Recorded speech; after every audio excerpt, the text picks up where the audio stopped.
Good morning, everyone. This is Lani Cauthen with the Learning Council, also EduJedi Grandmaster. Welcome to the National EduJedi Gathering Awards for 2020.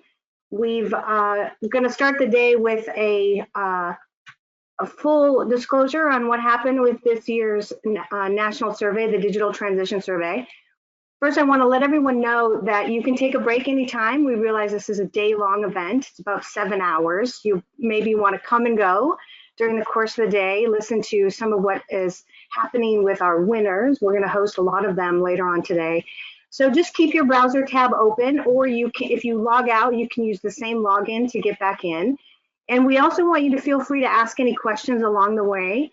You can raise your little digital hand in the system or type into your question slot a question. We'll be watching those along the way, and we can answer them for you. You can also go into chat. There's several handouts for you, including the certificates for all of the winners and descriptions of why they won, just brief ones.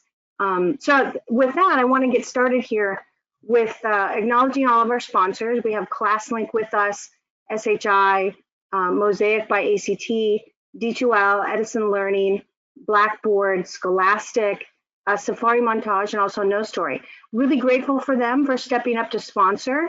There will be a tremendous number of stories coming out of this event, and also profiles of all of our winners in the next special report. So you'll be seeing those also on the AP Wire, going out to a lot of other media, in addition to our big audience for Learning Council, hearing about all of the things that happened today. So I want to get started with just making sure you know what's going to go on over the course of the day. I'm going to give you the market briefing. Then we're going to be hearing from a couple of people from Chicago Public Schools and Tim Beekman from Safari Montage. Then we'll have our first winners panel, our second winners panel. We'll have two different lunch and learns, a superintendent spotlight, a special achievement spotlight.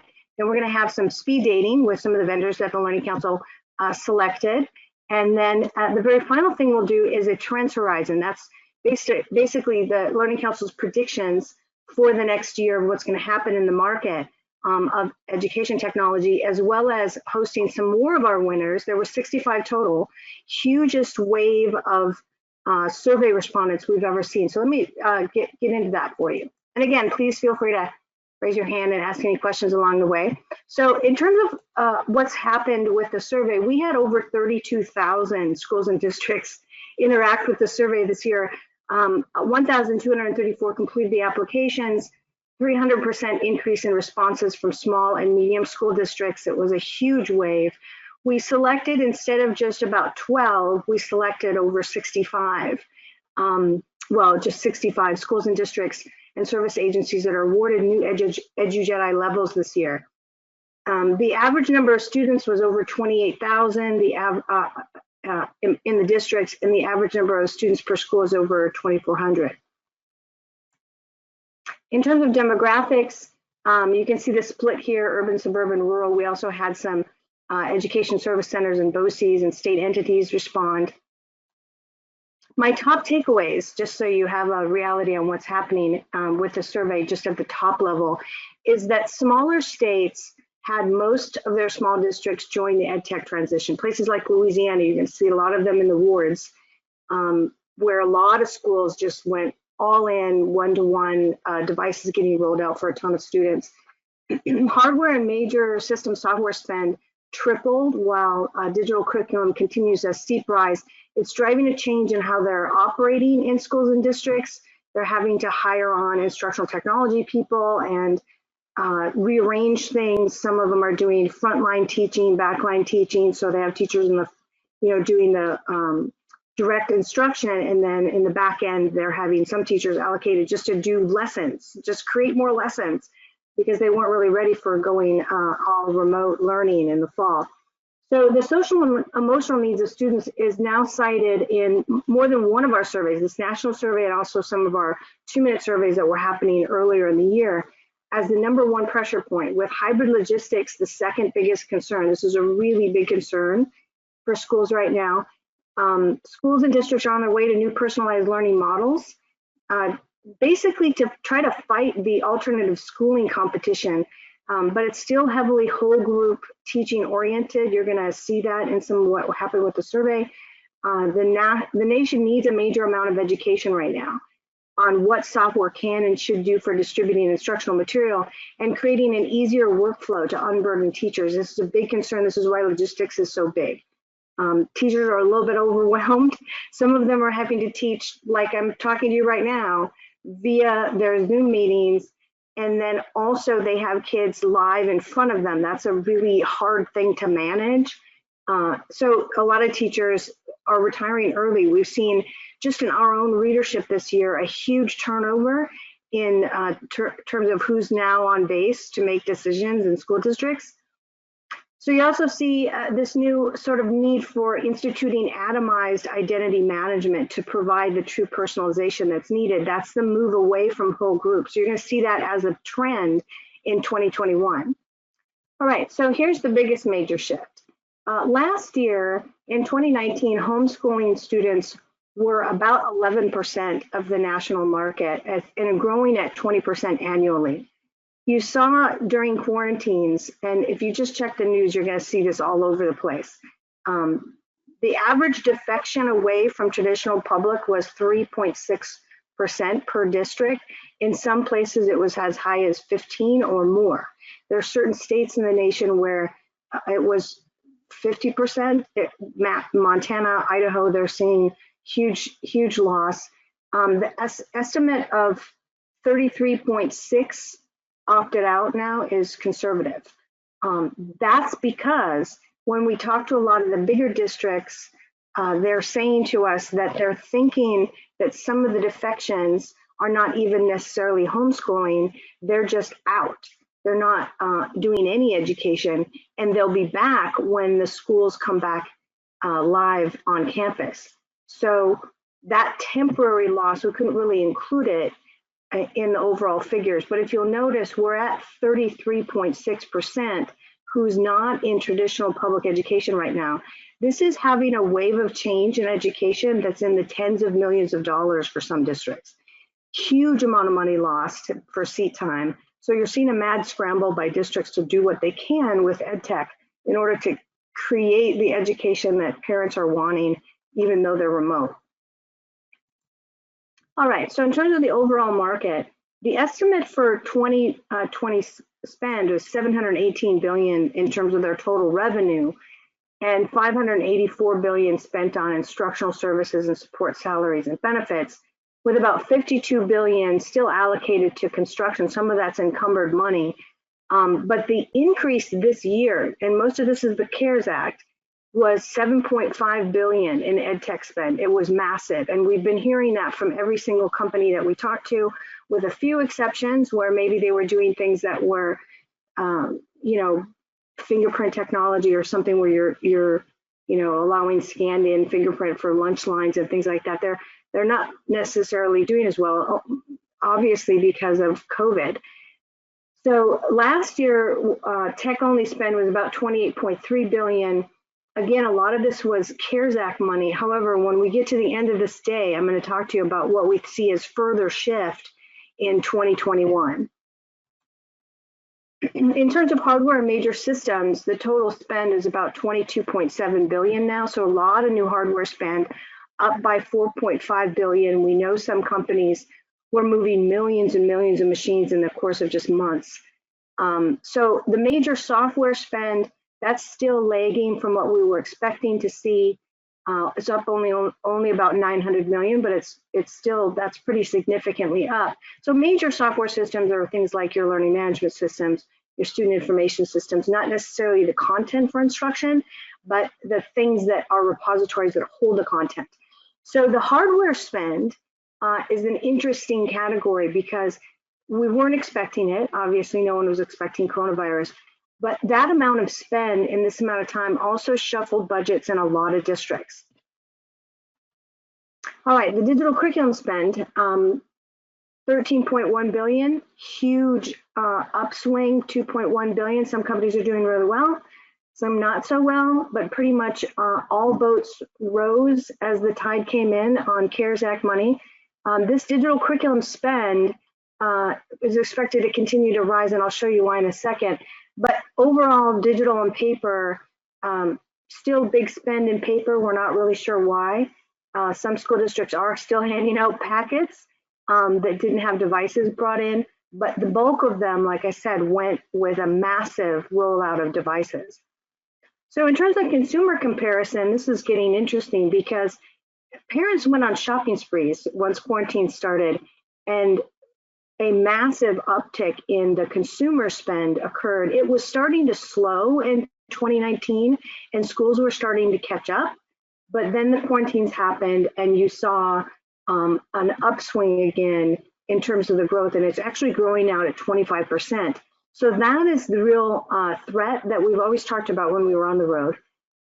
Listen, Americans are waking up to professional grade software and they're finding ways to have their children learn online without even having a homeschool sort of environment. They're just buying a lot of digital curriculum and site access and those kinds of things. Homeschooling service providers actually are up by about 300%. Some of them are up more. Some of them even had experienced site crashes because they weren't ready for the huge volume of interest. And some of those online sites are not even really very well known to the K-12 market because they don't market to schools, they only market direct to the consumer.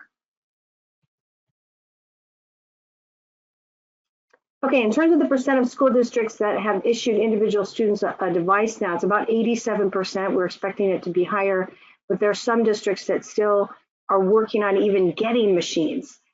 So that's been an issue. If you only needed a few thousand and somebody else needed 50,000, probably the 50,000 district went before you in terms of the lineup. And then we're seeing 58% expect the purchase of devices to increase. A lot of those are smaller districts, which is why we're not going to predict the number is going to go up that much higher in 2021. Only about 25% expect the purchase of devices to remain the same. In terms of the digital curriculum average budget, $4.4 million at the district level, $154 at average student spend level for districts, $210,000 for school budgets, and that's about $87 a student. If you add those two figures together, that's your digital curriculum spend nationally. But I want to make sure you understand this means that the districts spend their buckets, and then a lot of principals have their own individual budgets that they also spend. And that's where you're finding sort of a different level of purchase because they might buy fewer license or not even know if they're not coordinated that the district maybe bought a license and they're duplicatively buying. We're going to see a lot of that go away in 2021 because people are getting savvy about taking their digital inventory.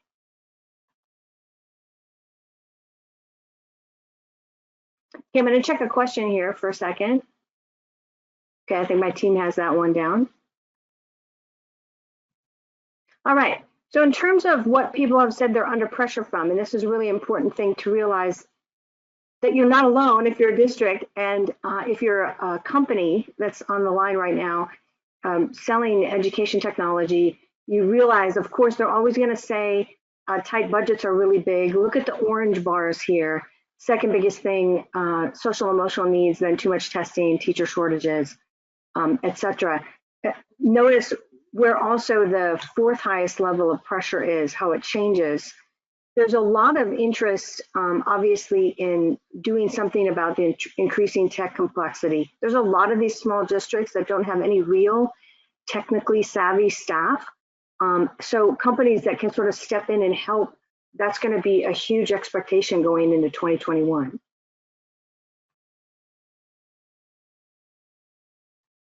All right, and then this is the rest of that same question in terms of where else the pressure is. These slide decks will be being provided to you, and they'll also be part of our national press conference. And then teachers, in terms of their characterization of digital transformation, we're still seeing a lot of them say that it's just using data to enhance teaching, or it's using interactive whiteboards and video conferencing, or some courseware, or using their learning management system. Very few are seeing the importance of using workflow forms to personalize learning because the bulk of the market is still teaching in a whole group structure. And then in terms of how administrators characterize digital transformation, number one area was using data to enhance teaching. So you're going to see a lot more interest in anything related to providing data to actually down to teachers about how students are doing individually. And then in terms of these other sort of smaller levels of concern, you're looking at, you know, using robots and manipulative instruments, but not as high this year because nobody's together. This was one of the comments that came out of survey responses I wanted to make sure everybody saw, and that is the fact that when you're moving into the world of using high value professional grade digital curriculum or systems of any kind, you're also having to involve a lot of administrators who've been in a mad scramble since spring, and having them actually get into systems and use them and work with them. That's the hard part right now. Most companies are telling us they can't get in to even talk to administrators or even show what they're selling, which is really because they're so busy having to deal with the logistics of all of the change. It's a constant moving target.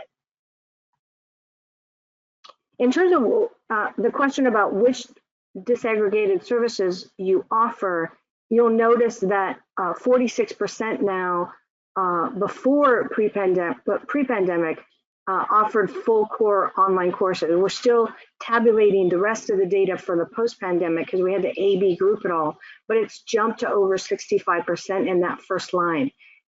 That means that most schools are now trying to do almost everything in a fully online, and that doesn't necessarily mean with teachers. They're using outside services with chat bots and that kind of thing. That's a huge shift in the delivery mechanism of teaching and learning.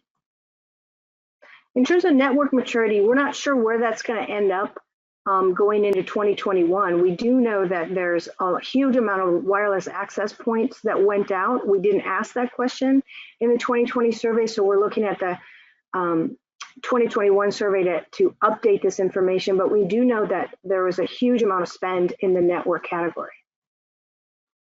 So in terms of what other technologies are in use or being considered, you'll notice that the blue line in this graphic shows what's being considered across all school districts that answered the survey. Esports came out as the biggest new area. There's a lot of reasons for that. I've done some podcasting on that. 33.5% of school districts are looking at esports additions to what they're offering. The reason for that is that you actually can create engagement, and you don't get to be on the esports team unless you're also keeping up all of your other grades. So that's a huge reason to try to get into the use of esports right now.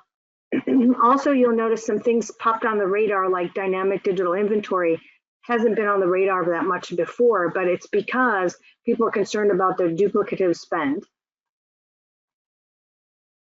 And in terms of digital curriculum spending, 75% of the districts said that they're planning on purchasing more digital curriculum. That is why we're predicting through 2021, you're going to see a continued increase in spend in the software category.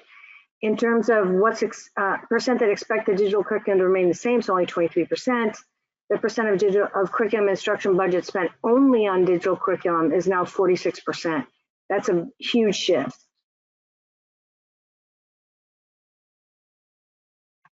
In terms of instructional model, I'm going to go really quickly through these slides. We're still in elementary school, obviously, mainly whole group. Elementary school is also the place where the bulk of the districts are losing the most children to homeschooling. You would think it might be the other way around, where it's high school kids because they can work autonomously from home, but it's not. It's the elementary kids. In middle school, similar, still bulk of it is whole group, and then in high school, same thing. In terms of progress towards coverage of subjects with digital content, we saw a smaller percentage of full coverage for core. That's because so many new districts joined the fray.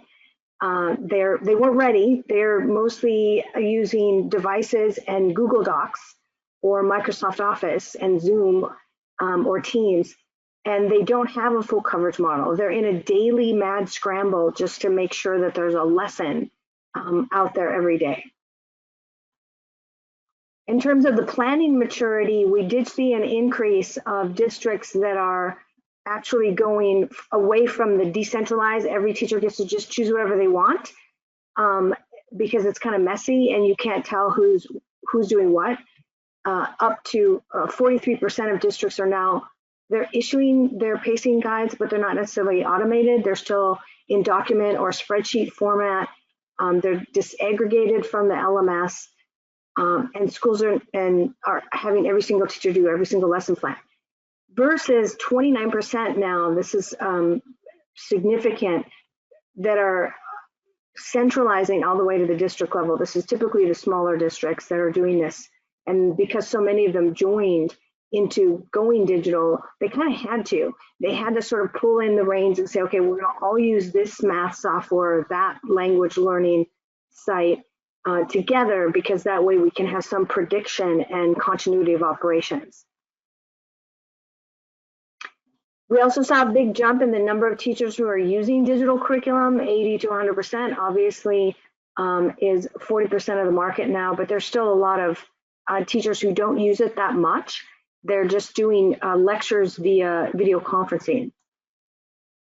In terms of ratio of free versus paid, for a couple of years of running the survey, we saw the 100% free resources go down to 0. But now, because so many schools have joined into going digital, you're seeing 3.6% who've entered in. They probably put devices out for every student, and they're trying to do everything for free with software.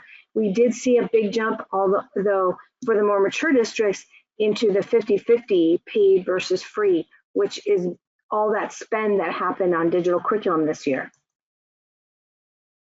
In terms of the use of digital curriculum as a percentage of the school day, highest percentage, 34% of schools and districts are now using it 50 to 75% of the day. Time teachers spend in searching for lesson plans in 2019, the largest percentage was 0 to 4 hours a week, but that shifted dramatically this year. There's a big increase in teacher time spent in just searching around for material, plus a surge in new smaller schools and districts who don't even know the answer to this. We haven't seen that before in the survey. And then the hours per week, teachers also spend building their own digital learning content, more than 50% jump, 4 to 10 hours a week building their own digital learning content. That's a lot of the districts that didn't have repositories, didn't have a lot of digital curriculum. Maybe they weren't working with Safari Montage, who's going to talk to you soon on this event, but they were sort of putting their teachers in the position of like, figure it out on your own, which was so overwhelming, and it contributed to a lot of the early retirements. In terms of professional development offered, not much different 2019 to 2020. You did see a bit of a jump in device training and training on digital communication suites. That's telling us a lot about the maturity of the market. We suddenly had about 50% of it join with rolling out devices, and so they're still in the early phases, which shows a huge upside later on as they get a little bit more mature.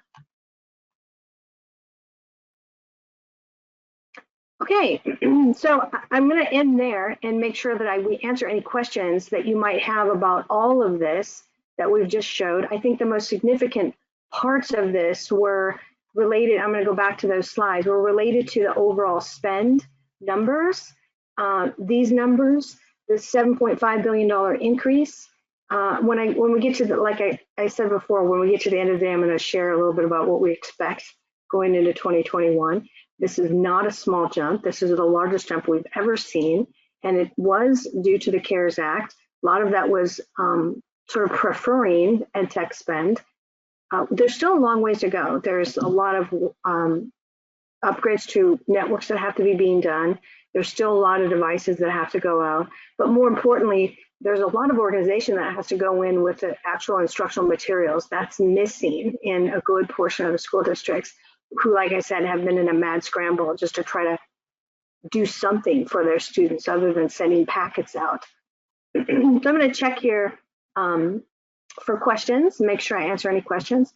Okay, so I see one. I'm going to unmute you, Tim Beekman. You want to ask your question? You know, I just Do you see the same thing when COVID gets under control, that we'll be heading the same direction? Do you think it will slow down? What's Learning Council's position there? No, I don't think it's going to slow down because, like I said, what we saw on the consumer side is a great awakening to what can be found for digital learning, and the loss to homeschooling. When we talk to districts individually, they know that normal is not coming back. That the new normal is a different environment, and it's a mutation of time and space. More and more parents are going to want more flexibility, so they're not going to be able to go back to traditional old line paper-based. They're going to have to mutate. So I don't see that ever going away. And some of the winners, in our survey, like Lammersville ISD, that we're going to award knighthood to this year, they have altered time and space, so you don't have to be on campus all the time. So the expectation is, by Learning Council, we're not going back to normal, and it's all up from here in terms of ed tech sophistication. But the range of sophistication for the ones that are new in the fray, I mean, how far they have to go is so huge that there's really a heavy lift for us as the Learning Council and EduJedi and all the vendor community to help them understand where they're going. Otherwise, they're just going to be overwhelmed. Their teachers are going to be, per the survey, spending these huge amounts of time surfing around trying to find materials, building all their own digital lesson plans, and they're going to get overwhelmed and want to quit. We saw that early. Remember, Tim? Early in the moving to digital from the districts that are now kind of smoothed out and they haven't figured out, they saw that early on. Okay, so there's another question here. I'm going to try to unmute you, Brian. Hi, Lani. Nice seeing you again. Hi, nice to see you. So I'm working with a few schools that are new into the ed tech world. You know, they bought devices, they bought software, and they used all the CARES Act funds. They don't have it traditionally built into their budget and things like that. So do you see any trend on, are these amounts going to stay up? Is this mostly because of the influx of the CARES Act? And what are schools going to do in the future when, you know, they need to do a refresh or they need to buy software again for next year? Well, the more advanced districts in the last 7-8 years have mutated their structure of staffing first. So retirements occurred and they moved that revenue not back into staffing, right? They moved it into tech. That's like the hidden thing that a lot of districts have been doing for years.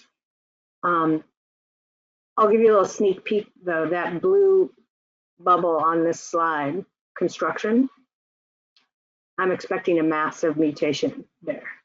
If it's not encumbered money, like in terms of we're going to build a new school, I don't see people justifying building new schools when they have a huge population of parents who are like, I'm out, I want to homeschool, I'm not doing that right now. And they see that they're not going to be able to easily woo back everyone in the same sorts of environment. That's not happening. The exceptions are going to be places like Buckeye, Arizona, one of the fastest growing cities in the nation, if not the fastest areas in the country. They're going to have to build. But there's a lot of places where you're not going to be able to justify capital expenditure on buildings. So that's a lot of money. And I don't expect it to continue to be encumbered for construction. Okay, I'm just checking the rest of my questions here. Ben Filbert, I'm going to find you on here. Ben, I have unmuted you on my side. Go ahead. Yeah, can you hear me? Yeah. Yeah, so as I was just listening, I think that a paradigm shift, and Lani and I have talked about this before, that a paradigm shift really has needed to happen for probably the past 10 years. People have been behind the 8 ball, and in my organization, I had the opportunity to open a brand new school with that new paradigm. So there's a lot of schools stuck in the old paradigm, and to be frank with you, I'm surrounded by schools that when I opened, they're all my friends who basically looked at me and laughed and said, good luck with that. And as soon as the pandemic happened, they all ran to me and said, holy crap, what do we do now? How did you do it? And so I think that we really need to take this opportunity where the paradigm shift has actually been forced now. The pandemic is, dare I say, an opportunity that we need to take advantage of to show teachers that this can and should be done, because it's really what's best for kids. It's the best way to provide instruction. And when you look at the way that you fund this paradigm shift, it's just thinking differently about what's being done. I think a lot of times, sometimes bargaining units have been resistant and pushed back, and sometimes it's, you know, the people who are in charge of spending the money are pushing back. And now that they're seeing that it's actually something that is sustainable, that just thinking differently about how you use the money and how the technology can drive instruction and feedback, fair, accurate, specific, and timely feedback for students, then curriculum directors and budget directors and superintendents and boards of education can think differently, because now they've seen it in action and they see the necessity of it now, not just in the pandemic sense, but in the educational sense as well.